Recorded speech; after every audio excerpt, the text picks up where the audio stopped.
Watson? Hey Sherlock. John! How's married life? It's true, it's okay. Blimey, Sherlock, it's freezing in here. Yes, Mrs. Hudson insisted that I get more fresh air, so she decided to open a window, and it is too far away for me to close. Jeez, there are easier ways of getting fresh air than just having Mrs. Hudson open the window for you. Yes, well that means I've got to socialise, and I do not believe that that is the best solution Sherlock, to the problem. There are plenty of places out that you like going to. I know there are restaurants that you like going to for a fact. Which ones do you suggest then, Doctor? Fresco. I shall give you that one. There's also Beachcomber. Yes, I agree with that one as well. But I do have one question, Sherlock. Yes. Where the hell is my chair? I've done a bit of redecorating, and I can see that. And that was on the high priority on items that I decided to move into the storage garage downstairs. And where am I meant to sit? I left a buffet for you.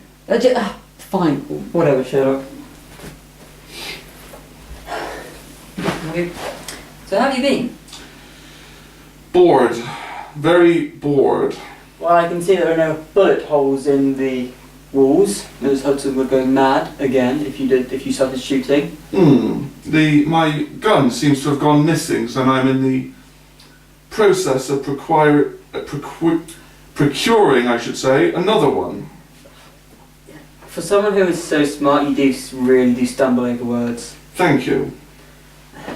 It's only because my cigarettes all seem to have been mysteriously stolen, and no one in the whole vicinity of this blasted coastal town seems to want to sell me any more.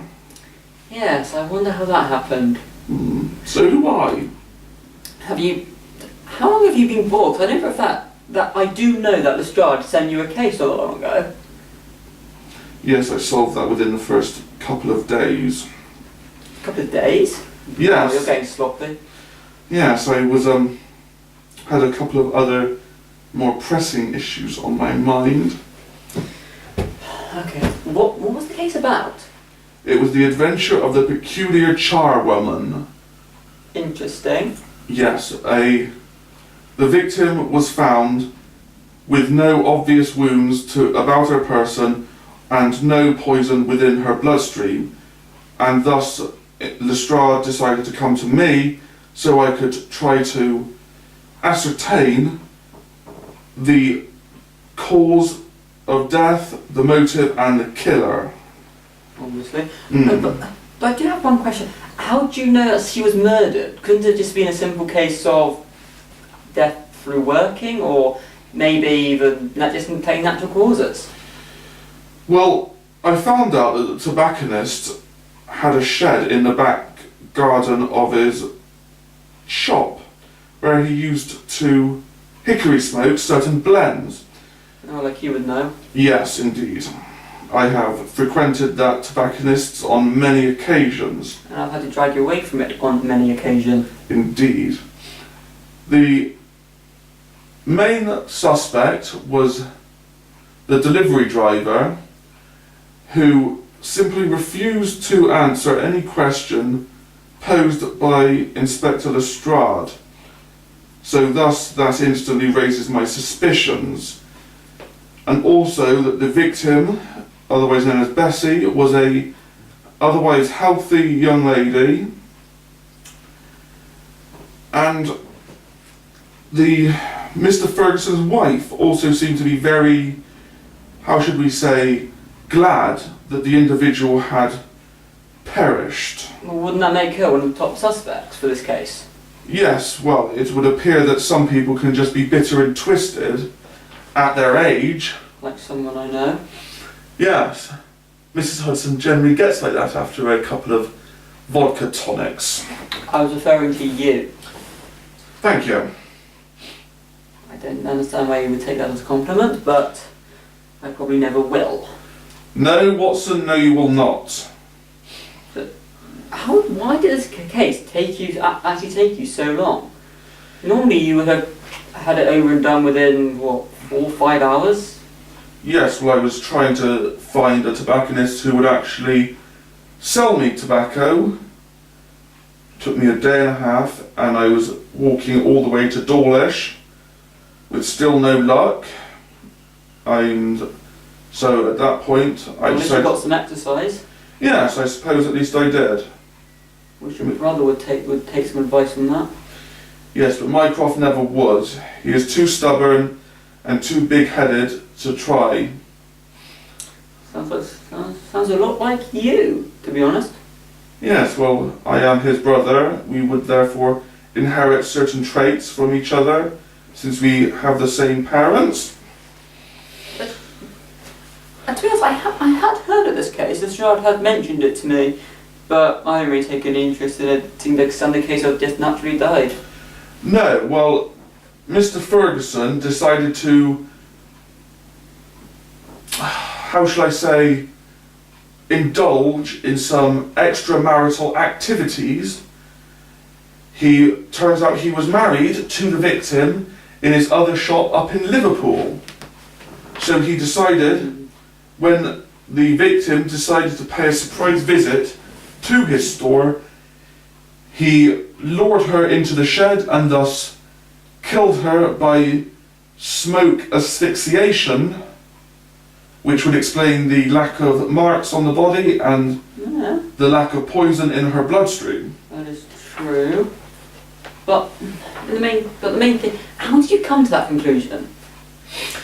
Well, Mr. Ferguson was a notorious ladies' man, and I can admit to that. yes, he also the victim up in Liverpool was known as Mrs. Ferguson, despite the Mr. Ferguson already having a wife in London.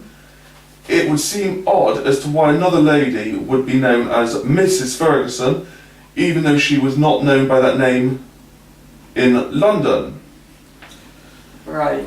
And I will admit that the causes of death were somewhat suspicious, which is what alerted Lestrade to acquiring my skill set for this particular investigation. Was there anything odd about the deceased in any way? Because she was, from what I know, she was just simply dressed as a standard. Oh God, what is she? A charwoman, Watson. She was a charwoman. Yes, that I don't really pay attention. No, I can grasp that on certain occasions.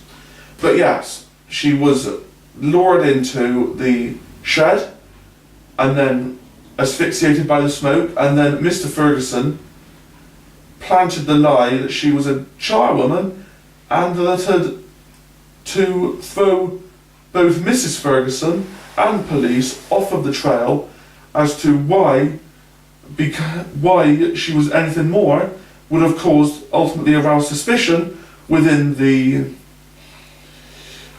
circles of his regular clients, even though his regular customer had also said that he had never remembered seeing the girl previously. And Mrs. Ferguson, who I suspect was also involved in some sense of the word, was almost glad that the individual had died. So you're saying that she knew about the fact her husband had another woman up in Liverpool?